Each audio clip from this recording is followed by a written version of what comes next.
Hey folks, Vortex here and welcome to my review of the KZ AngelEars Libra.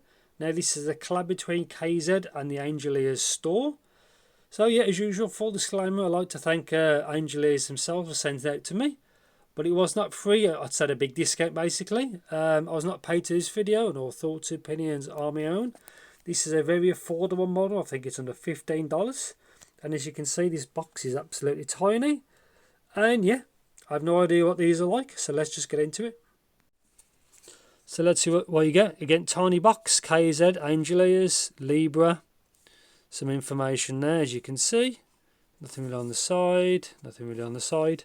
So note there's two versions. So mine is the high resolution version.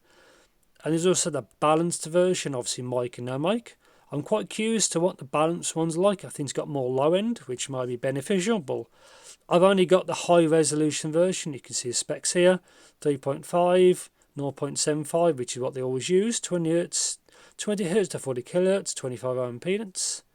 And that's that. Again, a tiny box. So here are what they are. Just get one of these out, if I can. That's it. So yeah, single dynamic driver, as you can see. A lot of empty space. Driver's right there. Not much to say. Comes with tips, mediums I think. And here there should be tips. I'll have a look later on, but it should be small and large. Scratch and win. Have to see what that's like.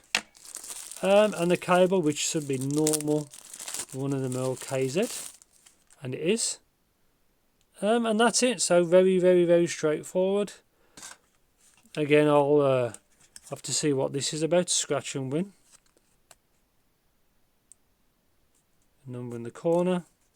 And yeah, so I'm going to spend some time with these, graph them as per usual, and yeah, I'll see what this budget model's like, and I'll see you in the next clip.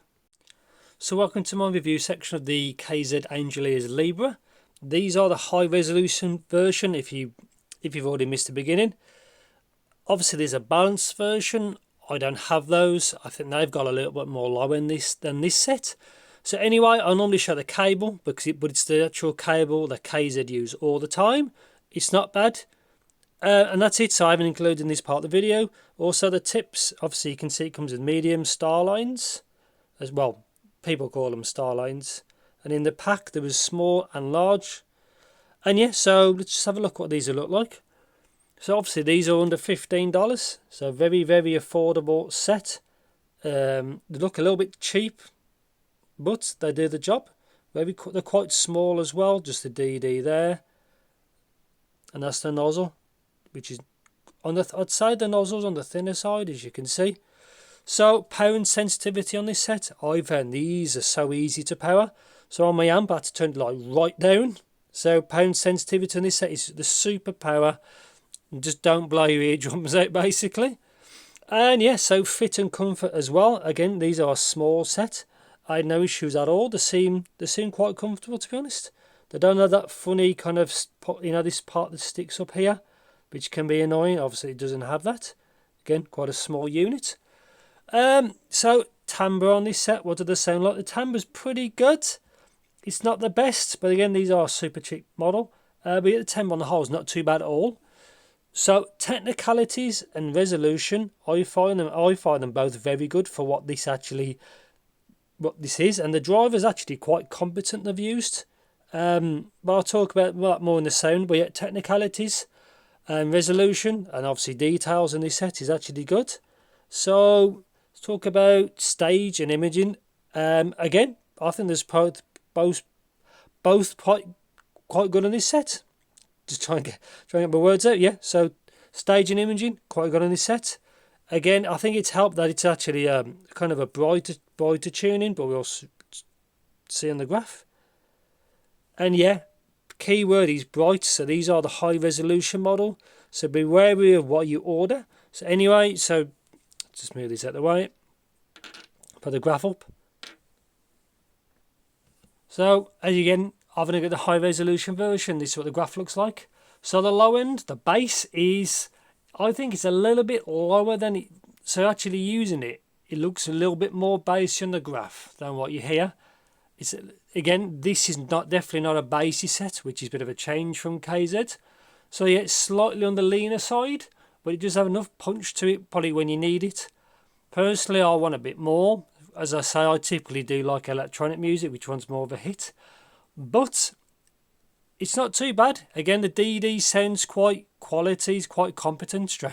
Strange if this kind of price range, but yeah, the bass is good. It just there's not much of it, and it seems quite a quick drive. It seems quite fast. Mid-range is pretty good on this set. I think female vocals are better than male. Sometimes it can sound a touch thin. It just depends obviously on your music library, but yeah, not bad mid-range. It's not recessed or V-shaped or nothing like that. It's got quite a good gradual gain for the mid-range, and yeah, the mid-range on this set is actually not too bad at all. Now treble. Now my preference, I would have smoothed it off. See where you get to the 2K. That's where I personally want the treble to stop rising. So these are quite a detailed set. Maybe fatiguing, but there's no sibilance or nothing like that. And they also have very good extension.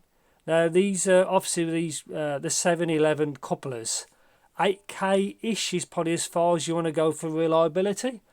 But as you can see, past 10 it still has some extension. So these do actually have quite good air. They do sound quite big. Again, these are a detailed set, so anything like orchestral or acoustic is very detailed. Female vocals on this set, again, are very, very detailed, quite forward. Again, on the whole, detailed set. Also, I did try this with a little bit of gaming. And yeah, very, very detailed, immersive set for that. Not really a fun set because it doesn't have the low end. So if you want a fun set of IEMs for gaming, so explosions and bass and all that type of stuff, these aren't for you. These are more of a precise tuning kind of set, really. On the whole, not bad. So keep it kind of brief. Conclusion, what do I think of these? $15, I think they're a good price. Obviously, the packaging and all that stuff is a bit basic. Again, definitely on the brighter side if that's for you. If they're not, don't buy this model. Also, again, I don't have the balanced one, which I think may be a better preference for the average folk, really. Because I'm sure it has a bit more bass, and obviously that help counteract the brighter treble, really. But on the whole, not bad. The sound quality of these is a little bit better than I expected. The fit's pretty good. The cable's average, it does the job. But yeah, the driver and its performance is actually quite good. So yeah, I recommend it. Just wary it might be a bit bright. You have to EQ them a bit. But for $15, I think they're not bad at all. Obviously, mine is the non-mic version. Hopefully, or if I may, get to try the balanced version. And I think that's pretty much it. So yeah, not a bad set, not perfect. It's a bit bright. I really recommend probably a little bit of EQ thrown at it, unless you want the brighter treble. And I think that's pretty much it. So yeah, I'll probably end it there. Thanks for watching. Take care. And yeah, I'll see you in the next video. I've got loads of stuff happening at the moment, so keep your eyes peeled for good stuff. And yeah, I'll see you in the next video.